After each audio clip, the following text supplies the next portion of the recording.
Okay, welcome back. We are reading from the book A Christmas Carol by Charles Dickens. We are on part 18. Listener discretion is advised.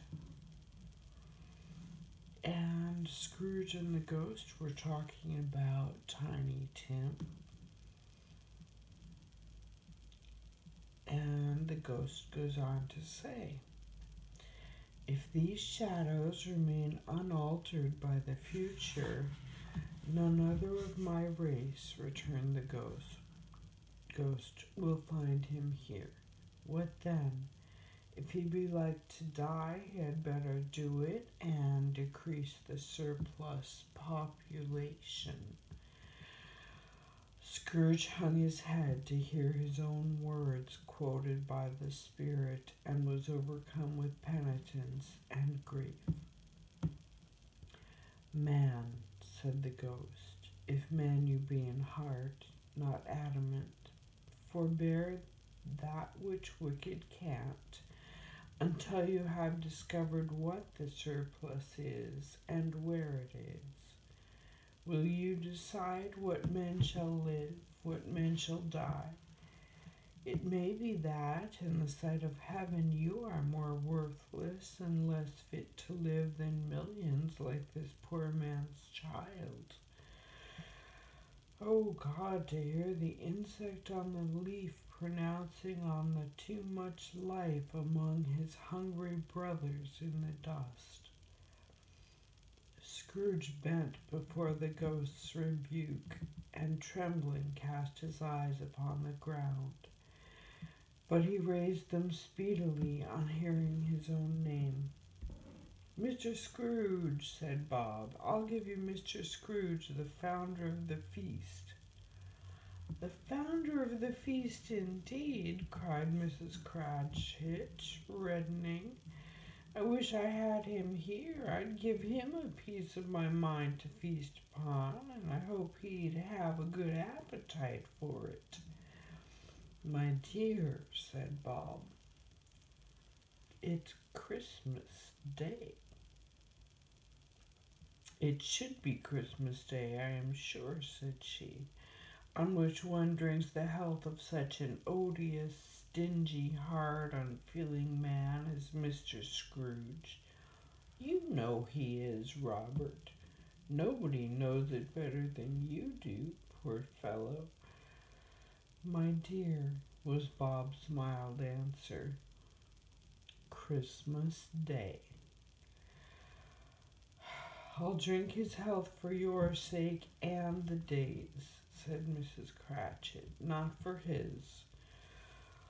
Long life to him, a Merry Christmas and a Happy New Year.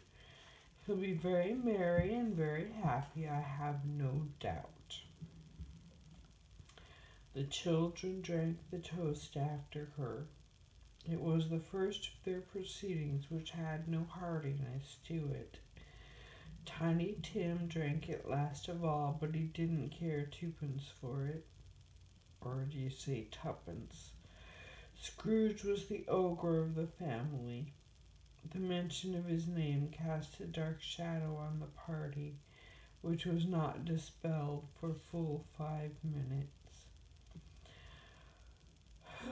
After it had passed away, they were 10 times merrier than before, from the mere relief of Scrooge the Baleful being done with. Bob Cratchit told them how he had a situation in his eye for Master Peter, which would bring in, if obtained, full 5 and 6 pence weekly. Excuse me. The 2 young Cratchits laughed tremendously at the idea of Peter's being a man of business, and Peter himself looked thoughtfully at the fire from between his collar, as if he were deliberating what particular investments he should favor when he came into the receipt of that bewildering income.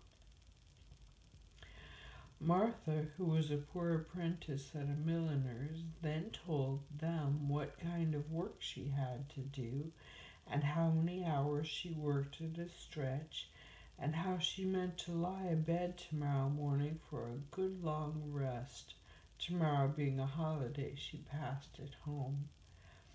Also, how she had seen a countess and a lord some days before, and how the lord was much about as tall as Peter, at which Peter pulled up his collar so high you couldn't have seen his head if you had been there. All this time the chestnuts and the jug went around and round, and by the by they had a song about a lost child traveling in the snow from Tiny Tim, who had a plaintive little voice and sang it very well indeed. There was nothing of high mark in this. They were not a handsome family. They were not well dressed. Their shoes were far from being waterproof. Their clothes were scanty, and Peter might have known, and very likely did, the inside of a pawnbroker's.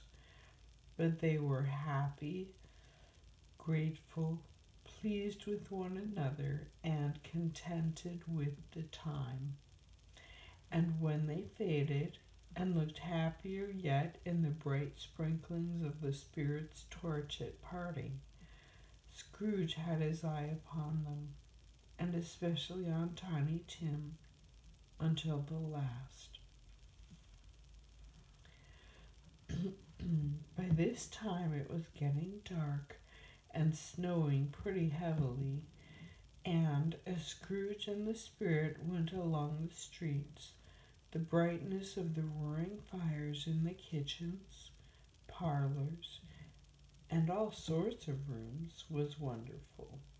Here the flickering of the blaze showed preparations for a cozy dinner, with hot plates baking through and through before the fire, and deep red curtains ready to be drawn to shut out cold and darkness. There all the children of the house were running out into the snow to meet their married sisters, brothers, cousins, uncles, aunts, and be the first to greet them. But if you had judged from the number of people on their way to friendly gatherings, you might have thought that no one was at home to give them welcome when they got there, instead of every house expecting company and piling up its fires half chimney high.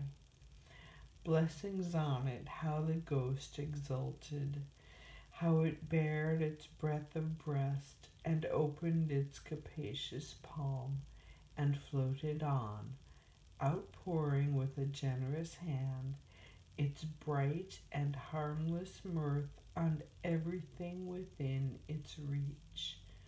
The very lamplighter who ran on before, dotting the dusky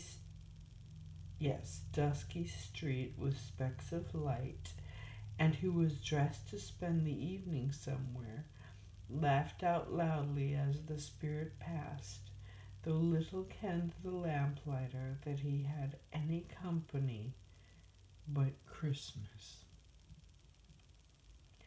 And we will stop there for the night.